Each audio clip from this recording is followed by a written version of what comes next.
The objective of life is not to rest. The objective of life is to act.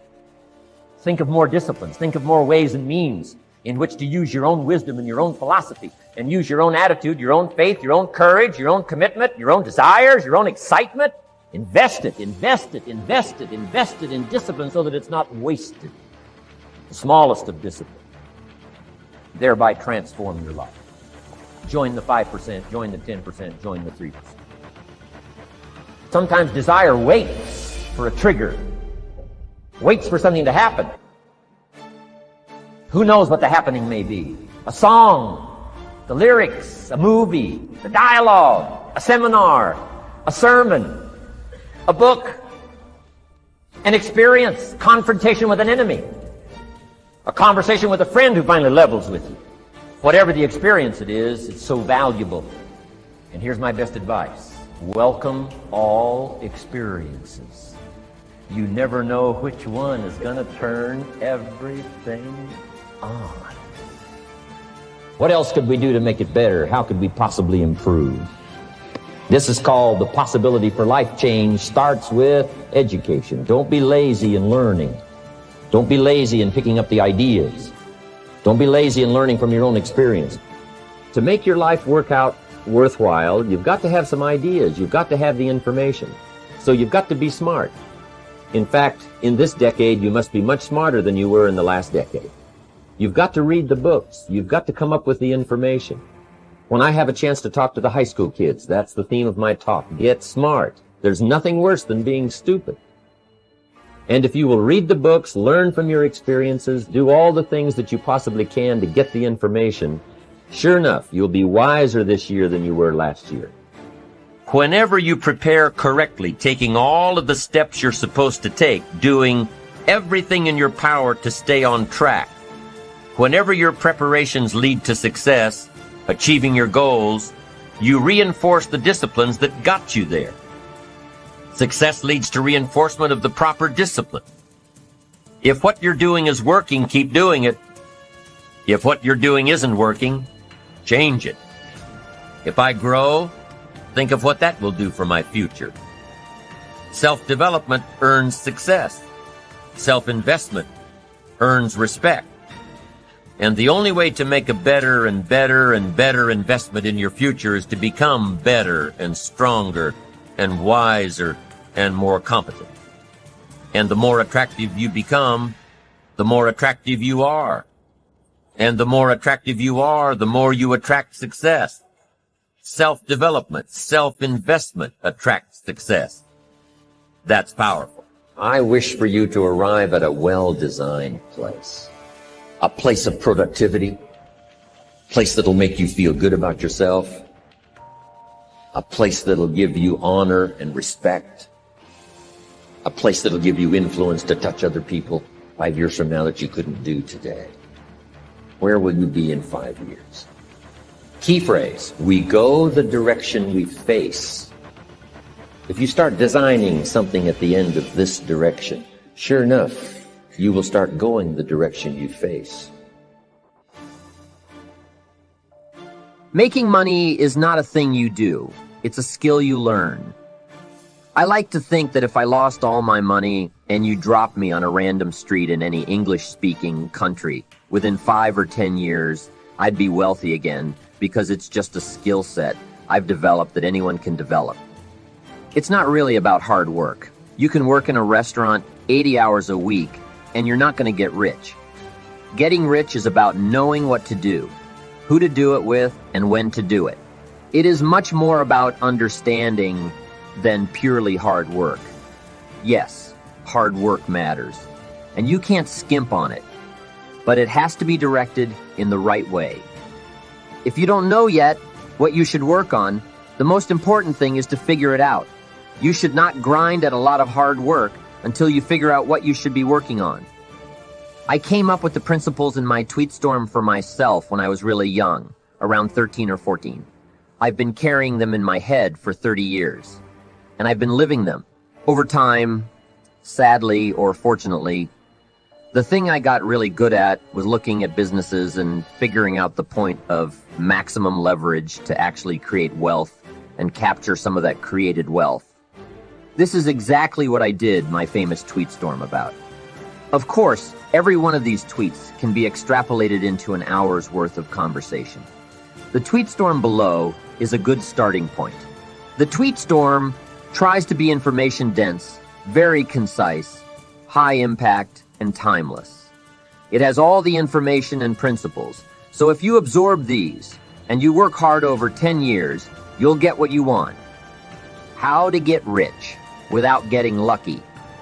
Seek wealth, not money or status.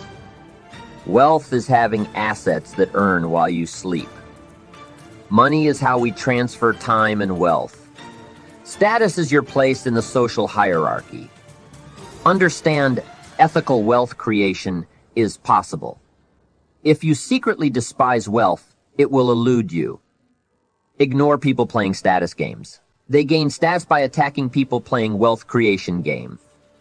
You're not going to get rich renting out your time. You must own equity, a piece of a business, to gain your financial freedom. You will get rich by giving society what it wants, but does not yet know how to get at scale. Pick an industry where you can play long-term games with long-term people. Most people haven't figured this out yet. If you just make a decision, it can be sometimes the day that starts you on a brand new journey. Now, some decisions are incidental and some are small and some, are part of a working day. But sometimes decision-making can be one of the most important days of your life. Maybe a decision you've postponed, and now you understand the penalty of postponing that decision. You've got to do something, and finally you come to the conclusion, today is the day. I now decide. And whether you decide on a new direction, whether you decide on a refinement in philosophy, whether you decide to act when before you haven't acted, you decide on a series of things that you're going to do. Deciding can be such an incredibly important, very exciting, inspirational day. Also, deciding sometimes starts the process of lifting our self-esteem. Sometimes when you look back on it, the day that you decided was just about as exciting as the day when you finally accomplished the project. That when you finally made the decision, you finally got the monkey off your back, as we say in English. You finally, got through whatever barriers kept you from making that decision, and finally you made a decision.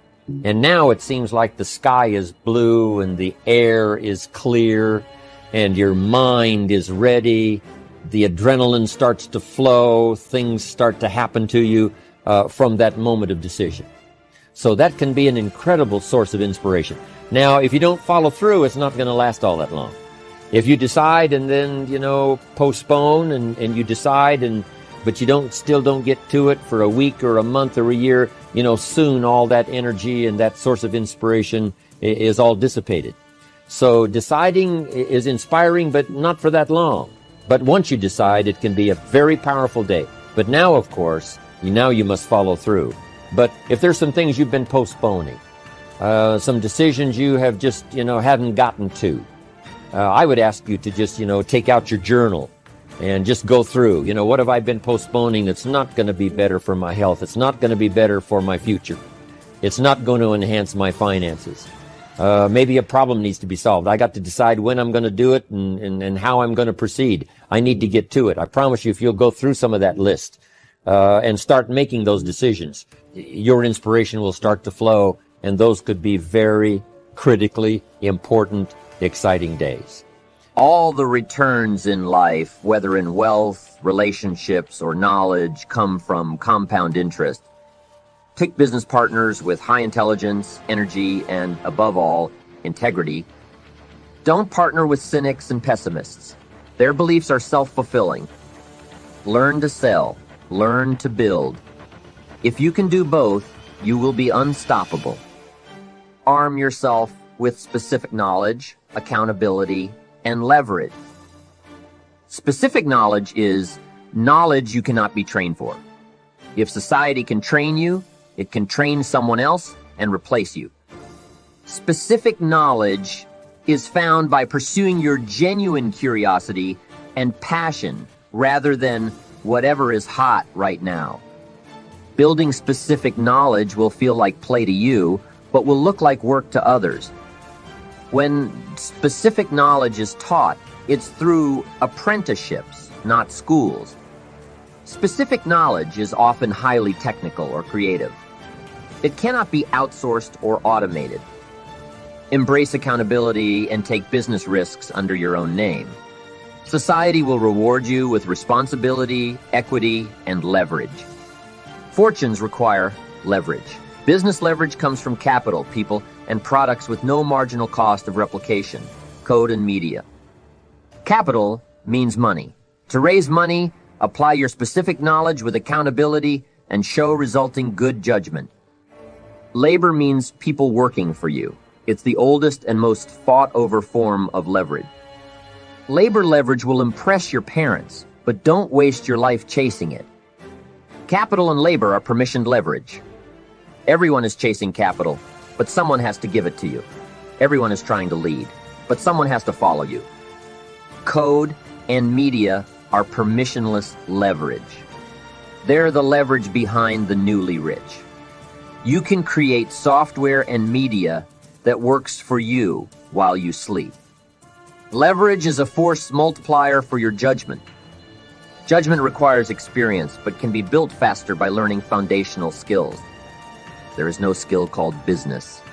Avoid business magazines and business classes.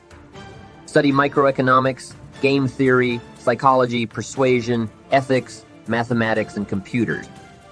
Reading is faster than listening. Doing is faster than watching. You should be too busy to do coffee while still keeping an uncluttered calendar. Set and enforce an aspirational, personal, hourly rate. If fixing a problem will save less than your hourly rate, ignore it. If outsourcing a task will cost less than your hourly rate, outsource it. Work as hard as you can, even though who you work with and what you work on are more important than how hard you work. Become the best in the world at what you do. Keep redefining what you do until this is true. There are no get-rich-quick schemes. Those are just someone else getting rich off you. Apply specific knowledge with leverage, and eventually you will get what you deserve. When you're finally wealthy, you'll realize it wasn't what you were seeking in the first place. I'm just asking you to begin something new in all the areas of your life. Maybe you've always thought about benevolence, and you just haven't gotten started, or you haven't made the plans, or you haven't made the decision. I'm asking you to start taking that stuff now that's in your head, that imagination, which is very powerful, and it's a great source of inspiration in itself. But then I'm asking you then to decide, use that inspiration. Then I'm asking you to make plans, begin to make plans, use that inspiration. And then if you take that first step, it can be the first step of an incredible journey. When Mark had his first meeting, when Mark recruited his first distributor, when Mark got that first few yeses from people, and he started the process, as simple as it was, from the trunk of his car, as crude as the literature was in the beginning, it was a start. And so beginning can be an incredible source of inspiration. And beginning can be many things. Beginning a new commitment to learning. You say, I'm going to have a library second to none, and I bought the first book of my new library today.